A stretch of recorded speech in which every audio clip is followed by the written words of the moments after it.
பண்ணக்கூடாது. 2வது இந்த படத்தில் கிரேசி மோகன் டயலாக் எழுதக்கூடாது. இன்டர்வியூல வசூல்ராஜ் எம்பிபிஎஸ் படத்தை முன்னாடி இவர் டைரக்ட் பண்ண வேண்டியதா இருந்தது. அதுக்கப்புறமா அது சரண் கைக்கு போச்சு அப்படின்னு சொல்லிட்டு அதில் மென்ஷன் பண்ணியிருந்தாரு.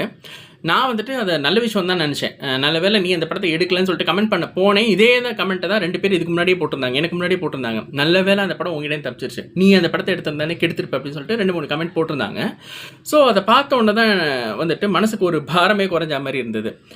என்ன அப்படின்னு சொன்னால், 7ஆம் அறிவு படம் வந்த போது நான் வந்துட்டு இவர் பெரிய ஜீனியஸ்ன்னு நினச்சேன். ஒரு இந்தியனுக்கு இவ்வளோ அறிவா அப்படின்னு சொல்லிட்டு தான் கிறிஸ்டோபர் நோலன் வைத்தறிச்சல தான் இவரை திட்டிகிட்டு இருக்கான் அப்படின்னு சொல்லிட்டு தப்பு கணக்கு போட்டிருந்தேன்.